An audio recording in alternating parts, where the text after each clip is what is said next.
Comme annoncé en début de vidéo, nous allons dimensionner une semelle isolée et sortir le plan de ferraillage. Donc lorsque nous ouvrons le logiciel, voilà comment il s'affiche. Ça, en fait, il s'agit des projets récents que nous avons eu à traiter.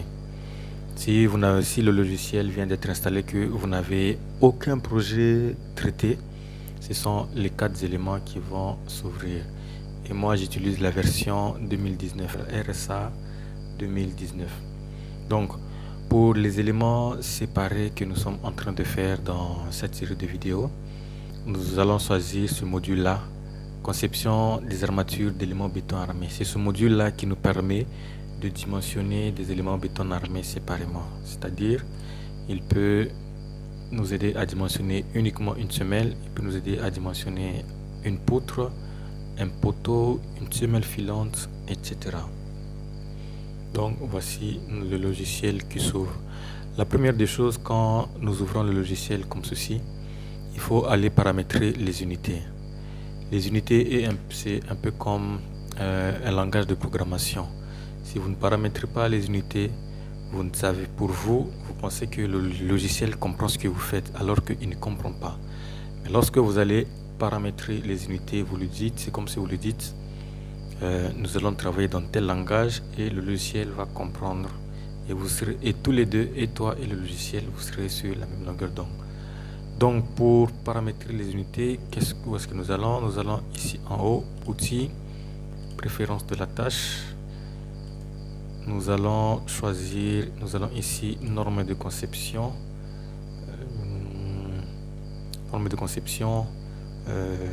béton armé. Nous allons choisir le BAEL. Ensuite, comme il s'agit d'une semelle isolée, ça veut dire qu'il y a aussi une partie géotechnique. C'est ça, géotechnique. Ici, nous viendrons choisir le TTU 1312. Voilà. Comme vous voyez, il y a toute une série de normes en fonction de ce que vous voulez, vous pouvez changer. Mais nous le verrons plus en profondeur dans les jours qui viennent.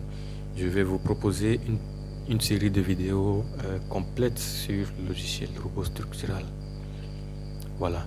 Donc, à côté du norme de conception, il y a le petit plus. Vous cliquez dessus, il y a charge. Sur charge, vous allez changer ici, vous voyez pondération, c'est M66. Vous allez changer pour mettre BAL 91 et puis OK. Donc, nous pouvons y aller sans plus tarder. Dans les onglets ici, à droite en haut, c'est là où il y a les différents modules de dimensionnement. Vous voyez par exemple nouvelle poutre, nouveau poteau, nouvelle semelle filante et puis nouvelle poutre voile. Donc pour le cas de cette vidéo, nous allons choisir nouvelle semelle. On attend que le logiciel charge. Voilà. Donc quand vous ouvrez le module de dimensionnement des semelles, voici comment le logiciel s'affiche. Et là déjà il nous propose une semelle par défaut. Mais nous, puisque nous avons fait pour notre projet, nous avons fait la descente des charges, nous avons fait le prédimensionnement. Ce sont ces éléments là que nous avons eu au prédimensionnement que nous allons venir changer ici. Donc c'est très simple. Comme il s'agit d'une semelle isolée, ça c'est une semelle filante, nous prenons directement semelle isolée. Vous voyez, dimension. Ça, ce sont les dimensions de la semelle. Donc, si nous voulons changer les dimensions prédéfinies de la semelle, nous venons juste ici et nous allons changer. Donc, nous allons y aller. Au prédimensionnement, nous avons eu une semelle carrée de 1,6 m par 1,6 m. Et puis, nous allons cliquer sur le bouton fixer, fixer. H1.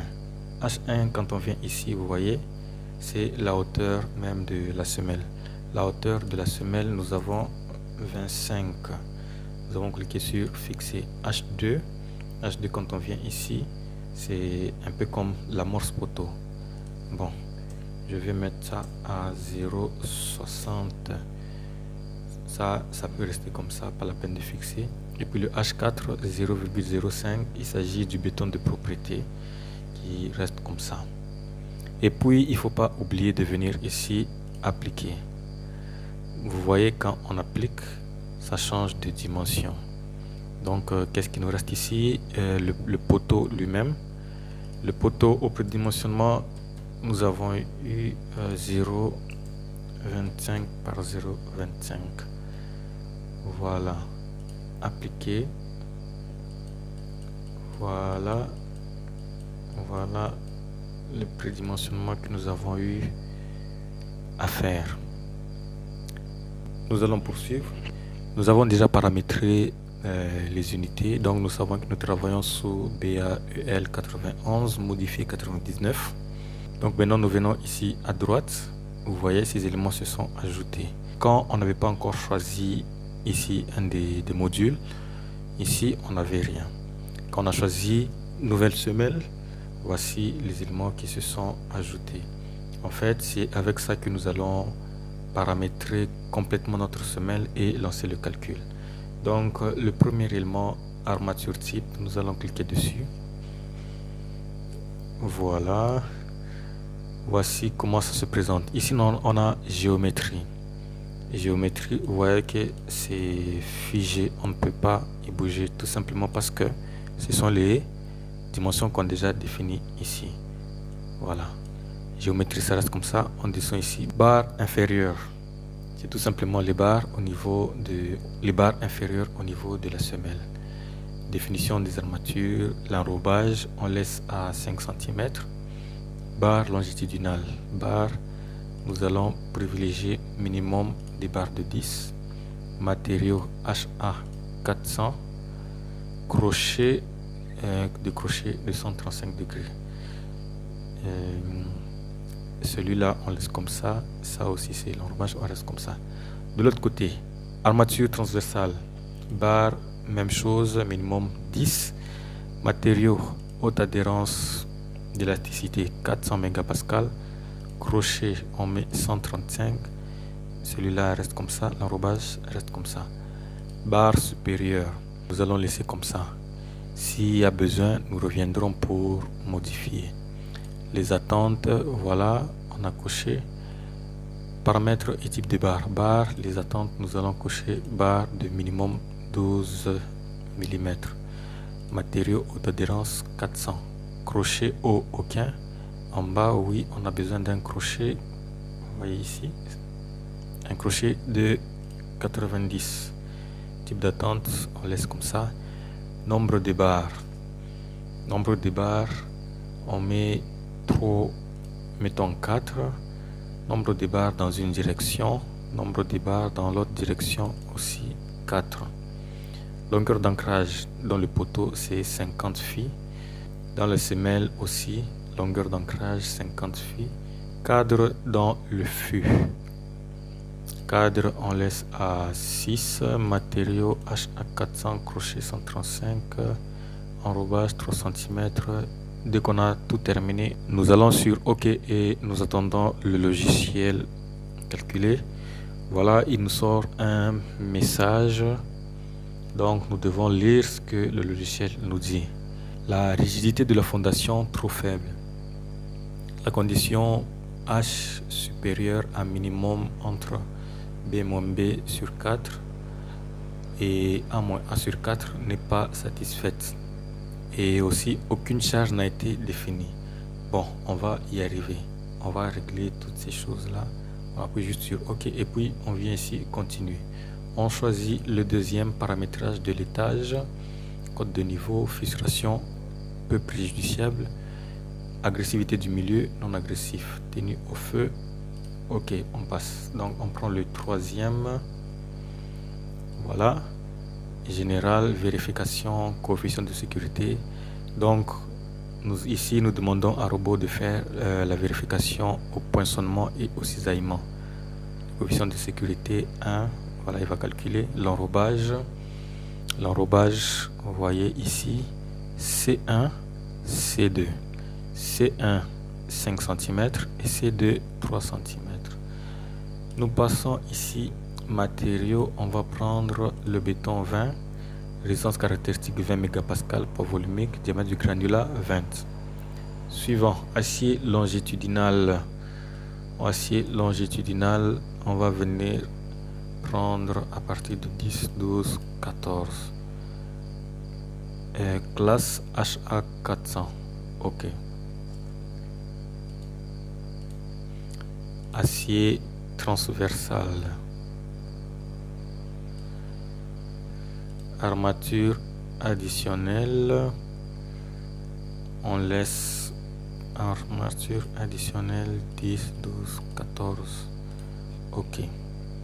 On vient sur le quatrième. Voilà, semelle, premier lit, espacement des aciers supérieur, espacement minimum supérieur ou égal à 10, espacement max inférieur ou égal à 15. Diamètre, vous voyez ici. Au tout début, j'ai sélectionné un minimum de barres de 10, 12, 14. Maintenant, nous allons laisser ici diamètre auto. Ça veut dire que le robot va calculer et puis s'il trouve que les barres de 10 sont insuffisantes, il va prendre les barres de 12. S'il trouve que les barres de 12 sont insuffisantes, il va aussi aller prendre les barres de 14. Donc nous laissons ici automatique. Deuxième lit, espacement, même chose, espacement minimum supérieur égal. Fût. Le fût. Attente, liaison avec poteau, voile, oui, forme. Allons sur OK. Bien, nous poursuivons. Voyons le suivant, disposition de ferraillage, on a terminé celui-là. Le suivant, définir dimension. Dimension, c'est ça que nous avons fait en tout premier. Voilà.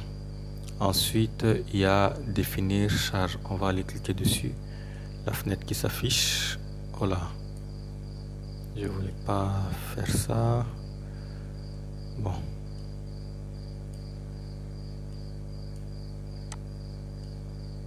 Bon, je la laisse ici. Voilà. Nous allons considérer juste que nous avons une charge uniforme, une charge centrée et qu'il n'y a pas de moment sur la semelle. Donc nous allons prendre juste celui-là et puis entrer la valeur de la charge. La charge pour notre semelle est de 520 kN obtenue lors de la descente des charges sur le poteau et la semelle. Donc je mets 520 kN et puis ajouter, fermer. Je suis suivant, définir sol. On va aller ici. Vous voyez, hauteur de talus, niveau supérieur de la semelle NA 0.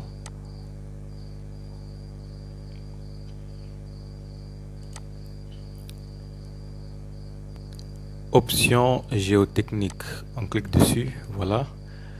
Donc généraux, vérification.